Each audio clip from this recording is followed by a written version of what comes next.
Let's talk about vocal comping. What it is, why you might want to do it, where you shouldn't do it, and how to do it in Ableton Live. So what is vocal comping? Well, it's a process used in music production or any other type of vocal production, like for audiobooks or voice acting gigs, that kind of thing. You record multiple takes of the performance, you listen back to it all, and then you decide and select all of the best parts, and this can be either phrases or it can be just words or syllables, and you stitch them all together and you create this one polished ultimate take, and you kind of orchestrate the best version of that performance that you can get out of all of those different takes. Select is really an important word here because that's probably one of the hardest parts about vocal comping. Deciding which parts have more sauce or more mojo or whatever you want to call it, and which ones should make their way into your final comp and which shouldn't.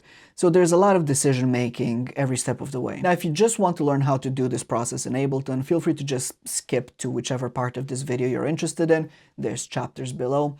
But I think there's some more interesting and important theoretical knowledge that would be worth me sharing before we actually step into the DAW. Now, it's important we also talk about what vocal comping isn't, and that is, it's not really a crutch. Yeah, you can say that it's cheating, but it's cheating in the same way that using salt in food is cheating. Sure, you can cook without using salt and not all dishes need it, and it's very easy for you to overdo the salt if you're not paying attention. But at the same time, for the most part, it's a pretty good idea to use salt in your food, and it's a pretty good idea to use vocal comping in your music or voiceover productions. Now, you could also say that a singer or a performer or a voice actor should be good enough at their craft to be able to do a full polished take front to back and have it be perfect right off the bat. But sure, maybe in an ideal world that's the case, but the reality of the matter is that vocal comping is as popular and as common as it is because it's a really great way of saving some time and saving some effort and saving some frustration. Imagine how annoying it would be if you had to ask your performer to redo a full take just because of one or two tiny little imperfections here and there. As we all know, perfect is the enemy of good, and also perfect is the enemy of done. Now, in a live performance, you can get away with a fair few flaws without them being as noticeable, because when you're in the moment and when you only listen to something once, it's not really as big a deal if there are a few little imperfections. You might not notice them as much. But when something is recorded and it's meant to be listened to multiple times, every single little imperfection starts surfacing, and with every subsequent listen, it's probably going to get more and more jarring. During the production process, you just want to iron all of that out as much as you can, be time efficient about it, and not frustrate your performer, and this is where vocal comping is really valuable. So let's talk in a bit more depth about why you might want to do vocal comping as a producer. First up is correcting mistakes. Sometimes you sing the wrong words, or you don't have enough air in your lungs to sustain a note for as long as you should, or your voice cracks, or whatever happens.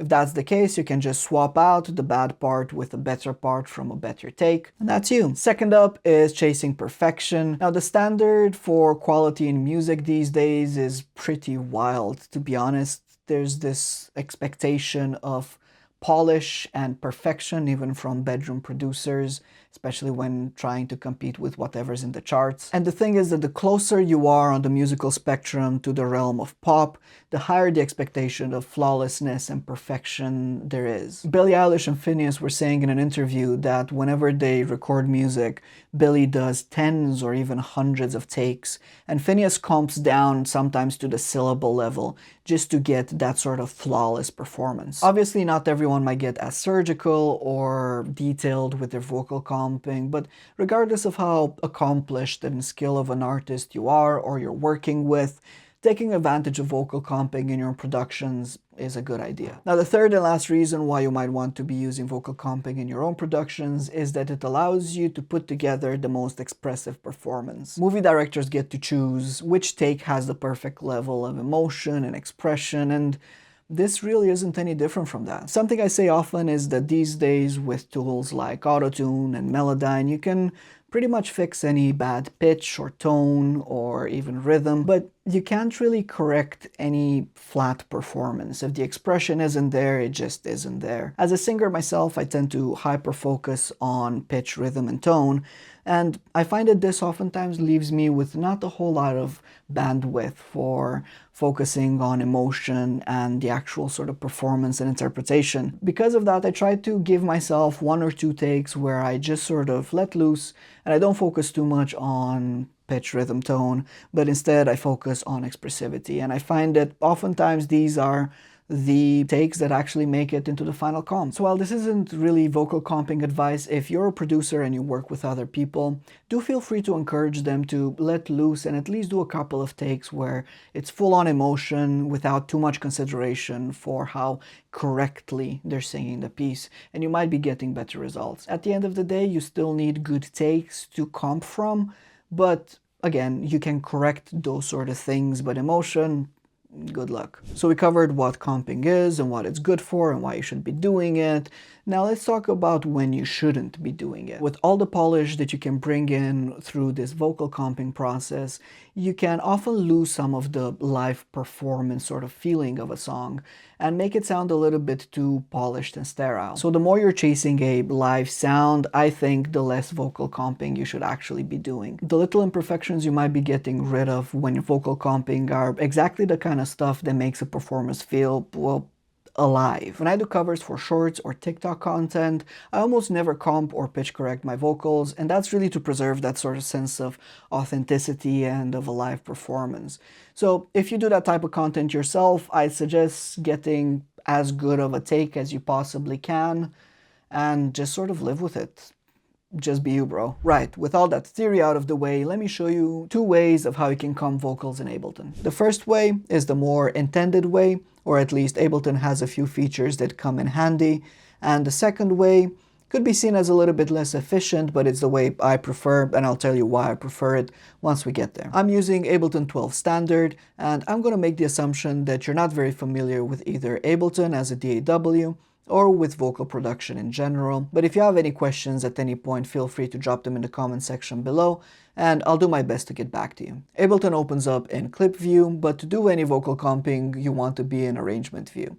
And to get into arrangement view, you need to either hit tab on your keyboard or select this icon at the top right over here, and that takes us to arrangement view. Now to do any type of vocal comping, you need some vocal takes. I'll record a couple of those for you just now, and I'll show you a cool feature that Ableton has. In order to record vocals, I'm going to insert an audio track. You do that by right-clicking and selecting Insert Audio Track, or hitting Ctrl-T or Command-T on a Mac. I'm going to make this a different color, let's say this purple, and I'm going to rename it into Vox, which stands for vocals. I'm also going to select input 4 because that's where my microphone is plugged into right now in my interface, and arm this track. So now we have an empty audio track with no vocals in it, and I'm going to do a first take of a vocal line. Crowded streets are cleared away one by one. And that is take 1. And now if I go back from the beginning and I hit record again, crowded streets are cleared away one by one.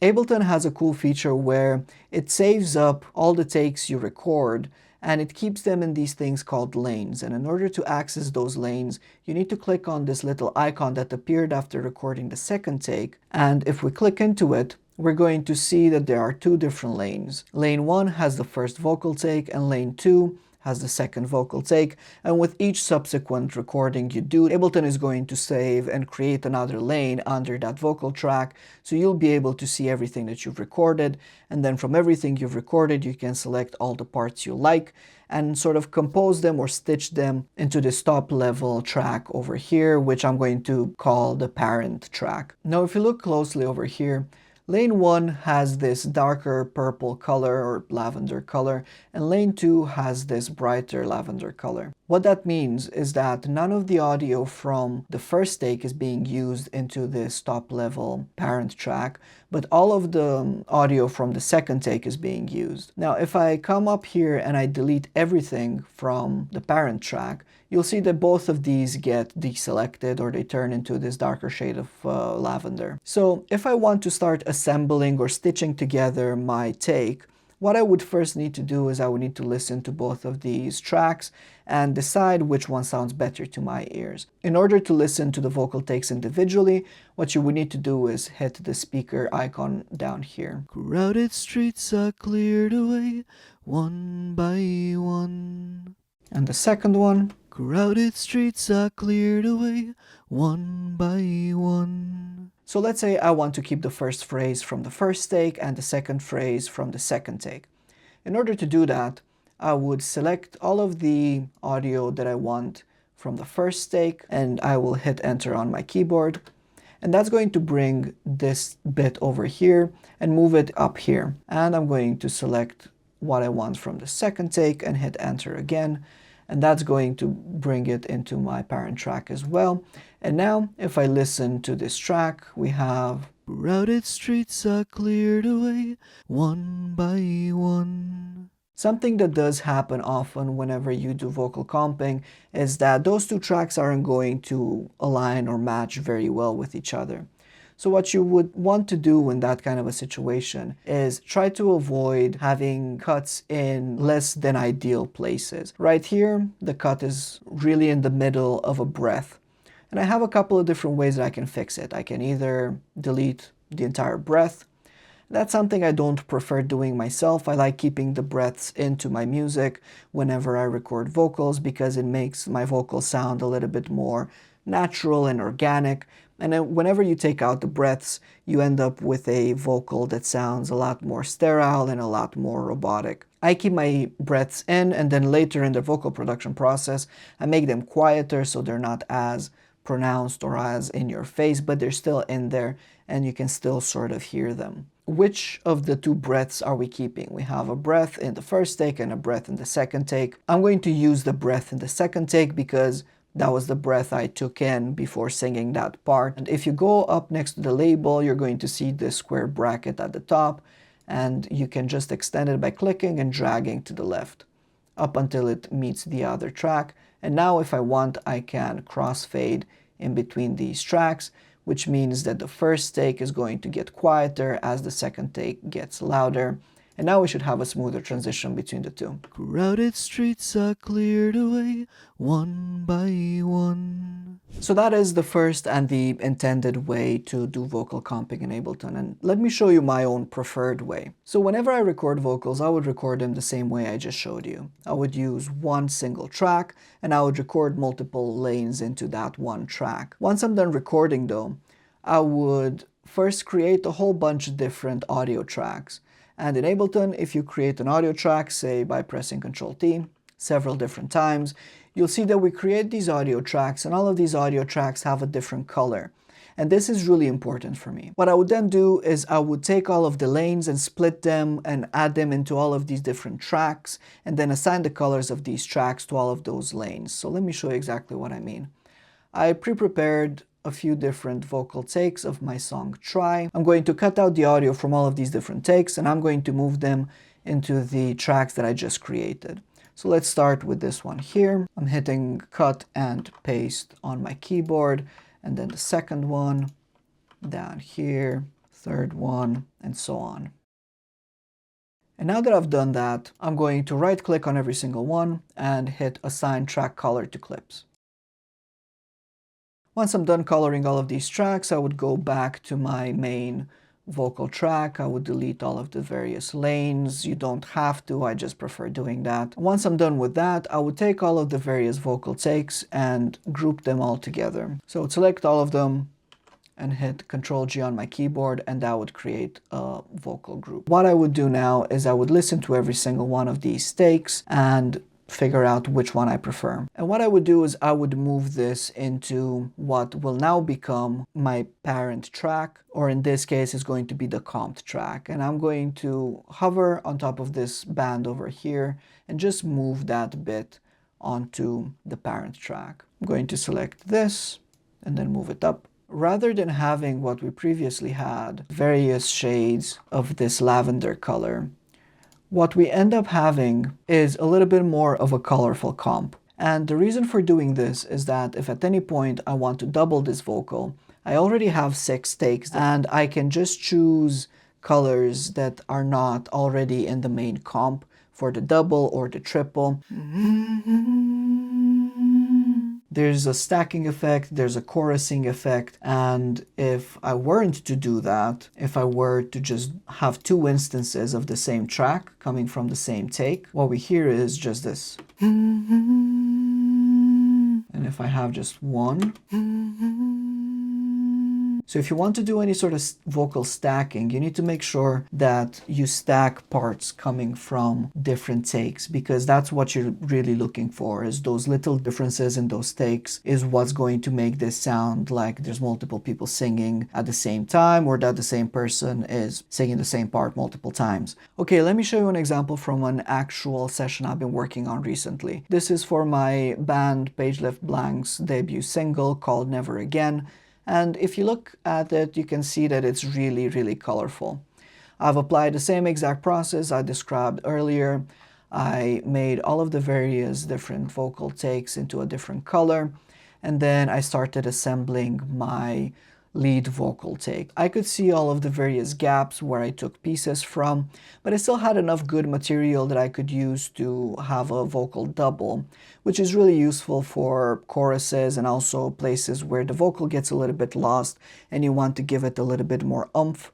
And it's not the backing vocal, it's not the harmony, it's the same exact line, it just reinforces the lead vocal. That's a bit more of a vocal production thing though, but this D Vox over here, that is a double. And when I assembled this double, I knew going in that everything that I would need to choose for the double needs to be a different color than what I already have in the lead vocal. And now if I go to have a triple, I can see all of the different gaps I have, and I can just choose parts from the remaining takes without having to stress too much about naming conventions or anything like that. And this is why I prefer doing it this way. So this is pretty much how I do my vocal comping. If you want, you can use the intended version, or you can use my approach, or you can just experiment with various approaches and just see what feels right for you. At the end of the day, this just needs to be something that feels right for however you go about making music, and that's what's most important. Vocal comping is tedious, it takes time, but it makes a huge difference, and I would encourage you, especially if you're early in your production game, to just experiment with it, try to get good and efficient at it, and it's going to make a massive difference in your tracks. There's a whole lot of other stuff I would like to cover on both vocal comping and vocal production in general, but there's just this much I can cram into one video. If you have any questions, please do ask them in the comment section, and if you enjoyed this video or found it useful, please hit like. The best way to support the channel and my work right now is to hit subscribe. This is a very small channel, so every single subscriber counts. And until next time, have a good one.